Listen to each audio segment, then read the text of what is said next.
দর্শক, আজ আপনাদের জন্য নিয়ে আসলাম চট্টগ্রামের প্রাচীনতম মসজিদ খাতালগঞ্জ বড় জামে মসজিদ তথা কাতাল শাহ রহমতুল্লাহ আলাইহির মাজারের সচিত্র একটি প্রতিবেদন।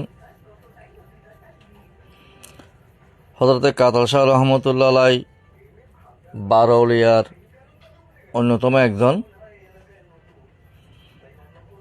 তাহার মূল নাম কি ইতিহাসবিদদের মধ্যে কোনো সূত্র এখনো পাওয়া যায় নাই।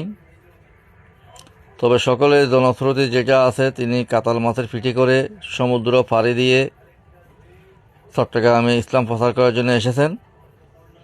সেই কারণে ওনার নাম হযরতে কাতাল শাহ রহমতুল্লাহ আলাইহি নাম হয়েছে।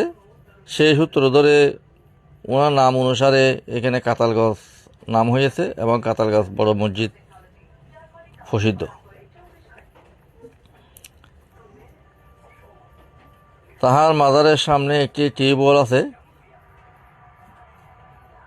এই টিউবওয়েলটির বয়স কত তার সঠিক তথ্য আসলে মানুষের জানা নাই। কারো মতে 300-400 বছর আগের, কারো মতে 300 বছর আগের।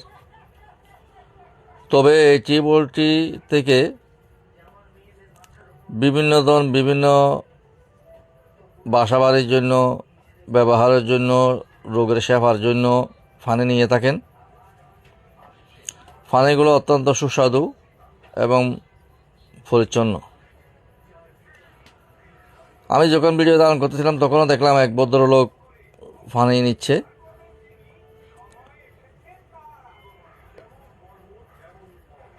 কাতালগঞ্জ চট্টগ্রাম বন্দরনগরীর 5 লাইশ থানার মোড় থেকে একটু পরেই ওই মসজিদটি অবস্থিত।